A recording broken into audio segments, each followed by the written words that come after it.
দেখুন, আইনজীবী পেশায় আমি কখনোই আহ, এটা মেনে নিতে পারি না। গেম ওয়াজ ওভার, দিল্লি থেকে আপনাদের কিছু করার নেই, এটাও স্পষ্ট করে তাদের বলে দিয়েছে, এই তো, আর কিছু না। মমতা বন্দ্যোপাধ্যায় মুখ্যমন্ত্রী, তার সাথে বলা হচ্ছে আপনি নাকি তার লোক, কি বলবেন? এর থেকে বড় উপহাসের তো কিছু আর নেই, এর থেকে বড় মজার কিছু নেই। দেখা যাচ্ছে সিবিআই তদন্তের পরিণতিতে যে রাজ্য সরকার, রাজ্য পুলিশ তারা কিভাবে তদন্ত সাক্ষ্য লোপাট করার চেষ্টা করেছেন, এই সত্যটা তো প্রকাশিত হতো না সিবিআই তদন্ত না হলে। অতএব যারা বলছিলেন প্রথম পার্টে যে তিনি মমতাকে বাঁচিয়ে দিলেন, আজকে তারা নিজেদের আয়নায় নিজেদের চেহারা দেখবেন, আমার কিছু বলার নেই। মমতার ভেতরে লোকেরা বলে যে হয়তো বিজেপির লোক।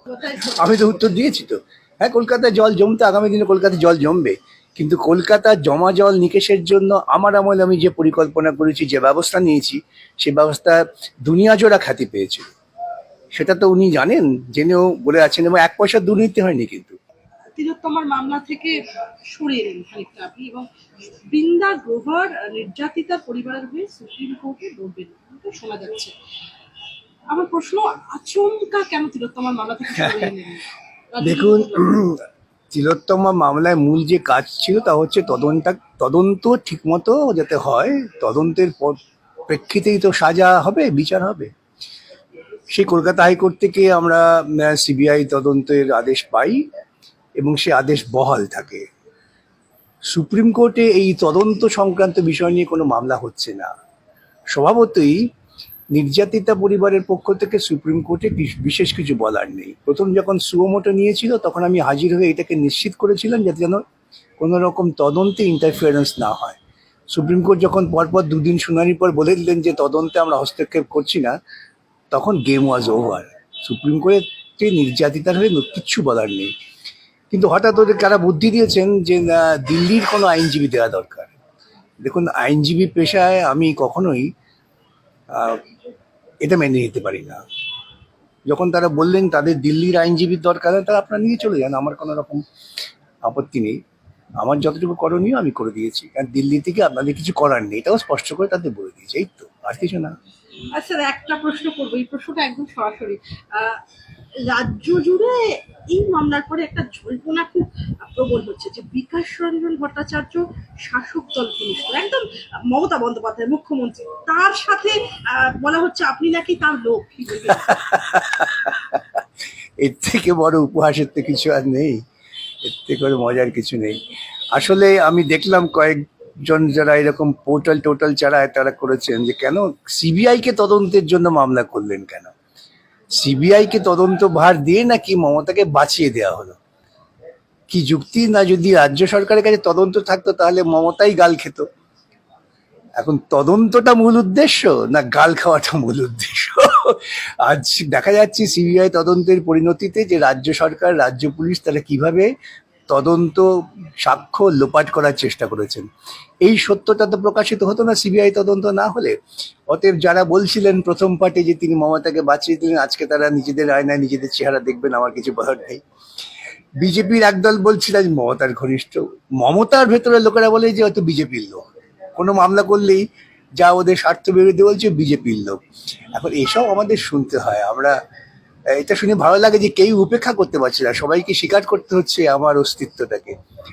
আর আমি দুবেলা মমতার কাছ থেকে, মমতার দল ছিল, মমতার কাছ থেকে আমি দুবেলা গালমন্দ শুনি, খুব মজা পাই। আজকে দেখবেন আনন্দবাজার পত্রিকা তো বিষয়টা আছে এক নজরে, যে কিভাবে তিনি আমাকে আক্রমণ করছেন। আজ থেকে নয়, তিনি বিগত কয়েক বছর ধরেই আমাকে আক্রমণ করছেন। আমি আক্রমণটা উপভোগ করি, তার কারণ আমি জানি যত আক্রমণ করবেন ততই ওর নক্কারজনক চেহারাটা প্রকাশিত হবে। আমি কারো লোক নই, আমি মার্ক্সবাদী বামপন্থী কর্মী। একদমই। স্যার, শিয়ালদা আদালতে চাঞ্চল্যকর রিপোর্ট পেশ করলো সিবিআই, মুখ বন্ধ খামে রিপোর্ট পেশ করা হচ্ছে। সেই রিপোর্টে সিবিআই এর দাবি টালা থানায় বসেই ঘটনার যাবতীয় তথ্য প্রমাণ লোপাট করেন তৎকালীন ওসি অভিজিৎ মন্ডল। এমনকি নতুন রিপোর্ট তৈরিতেও হাত জস ছিল তার। আদালতে এই দাবি করে এবার বিচার বিভাগীয় হেফাজতে পাঠানোর আবেদন করলো সিবিআই, কি বলবেন? দেখুন, প্রথম দিন আমি বলেছিলাম, যেটা অনেকেই হয়তো তখন আমার সঙ্গে সহমত হননি, আমি বলেছিলাম এটা লার্জার কনস্পিরেসি, যেটা ন্যাশনাল মিডিয়াতেও আমার এই কথাগুলো তারা ছড়িয়েছিলেন, যে এটা নিছক একটা খুন না, এটা লার্জার কনস্পিরেসি, এবং সিবিআইকে এই লার্জার কনস্পিরেসিটাকে উদ্ঘাটন করতে হবে। যে পথে সিবিআই তদন্ত এগোচ্ছে এখনো পর্যন্ত, তাতে আমরা লক্ষ্য করছি সিবিআই কিন্তু আহ, যথাযোগ্যভাবেই এই যে ষড়যন্ত্রের মুখোশটা খুলছেন। ভাবতে পারেন কলকাতা পুলিশের ইতিহাসে কেন, ভারতবর্ষের অন্যান্য রাজ্যে আমি জানি না, যে একটা কর্মরত ওসি এইরকম তদন্ত সংক্রান্ত বিষয়ে গাফিলতির জন্য গ্রেপ্তার হয়েছেন। একজন কর্মরত সরকারি আধিকারিককে চট করে গ্রেপ্তার করে না কিন্তু তদন্তকারী সংস্থারা। সিবিআই যখন ওসিকে গ্রেপ্তার করেছেন, তাহলে বুঝতে হবে সিবিআই কাছে যথেষ্ট তথ্য তারা সংগ্রহ করতে পেরেছেন, এবং সেখানেই আজকে সিবিআই তদন্তের সার্থকতাটা প্রমাণ হচ্ছে। স্যার, ও একদম একজন ওসি যাকে অভিভাবকের দায়িত্ব পালন করেন তিনি, আমাদের দেখেছি সমাজের সর্বস্তর, সেটা নিম্নস্তর, উচ্চস্তর, মধ্যবিত্ত স্তরের লোকেরা কোনো একটা সমস্যা হলে তার কাছে যান। পুলিশের ভাবমূর্তিটা কিরকম জায়গায় দাঁড়িয়ে রয়েছে? পুলিশের ভাবমূর্তি মমতা পরিকল্পনা করে নষ্ট করেছে। কোন দিন? প্রত্যেকটা ঘটনা তো আপনাকে বিশ্লেষণ করতে হবে। তিনি মুখ্যমন্ত্রী হওয়ার কয়েকদিনের মধ্যে, হয়তো 2-3 দিনের মধ্যে মনে থাকতে পারে, ভবানীপুর থানায় গিয়ে একজন অভিযুক্তকে, যিনি হেফাজতে ছিলেন, তাকে ছাড়িয়ে নিয়ে চলে যান।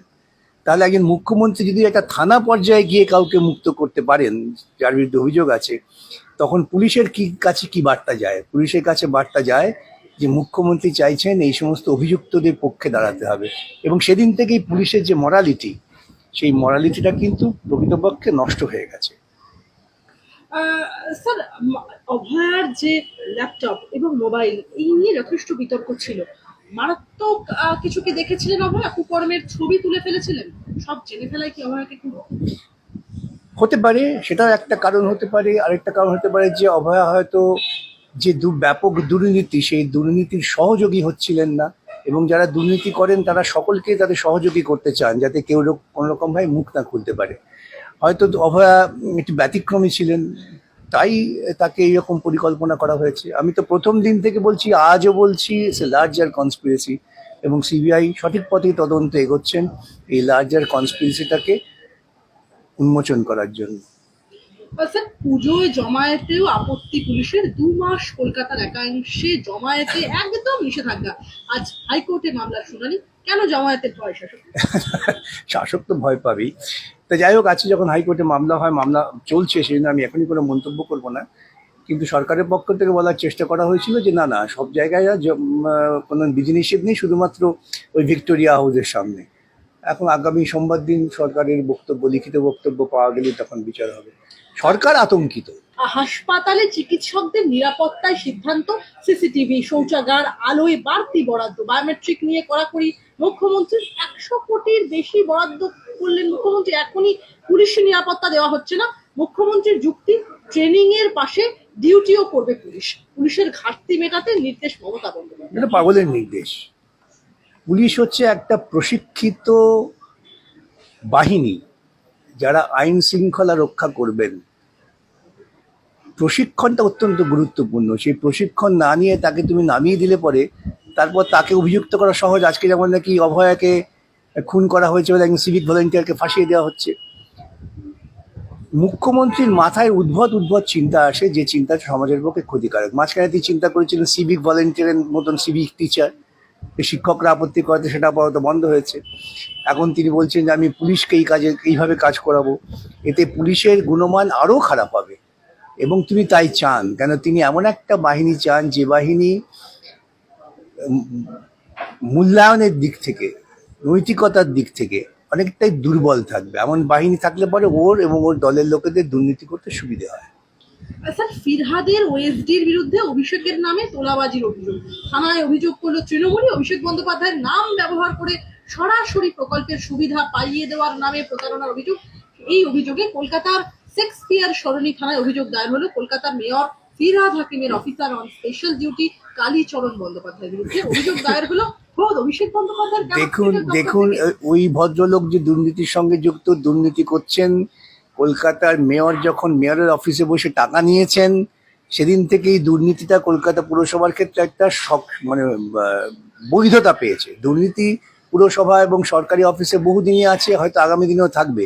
কিন্তু দুর্নীতির এরকম প্রশাসনিক বৈধতা যা মমতার আমলে তৈরি হয়েছিল, ইতিপূর্বে কখনো ছিল না। আজকে হঠাৎ কেন কমপ্লেনটা করেছে জানেন? যে আজকে এই সামগ্রিক দুর্নীতির বিরুদ্ধে গোটা সমাজ ক্ষেপে উঠেছে। সেক্ষেত্রে নিজের ইমেজটা বাঁচাবার জন্যই ওর বিরুদ্ধে অভিযোগটা করা হয়েছে। তা না হলে উনি যে টাকা তুলছেন, দুর্নীতি করছেন, যিনি অভিযোগ করছেন তার প্রত্যক্ষ বা পরোক্ষ মদতেই তিনি টাকা তুলেছেন।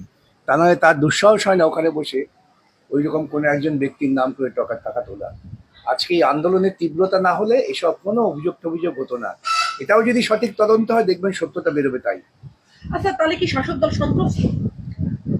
আতঙ্কিত, সন্ত্রস্ত এবং দুর্নীতির পাহাড় এখন ঘুরে যাচ্ছে মানুষের সামনে। যে পশ্চিমবঙ্গবাসী শিক্ষা বিক্রি নিয়ে নীরব ছিলেন তারা শেষ পর্যন্ত জেগে উঠেছেন একটা এইরকম হত্যাকাণ্ডকে কেন্দ্র করে। এটা একটা ইতিবাচক বিস্ফোরণ।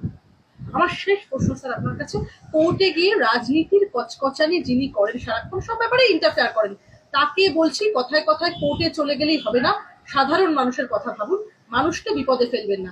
একই সঙ্গে তার কাছে মুখ্যমন্ত্রীর প্রশ্ন, যদি আমি জিজ্ঞেস করি আপনি যখন মেয়র ছিলেন কলকাতায় কেন জল জমে থাকতো 4 দিন, একটা উত্তর দিন তো।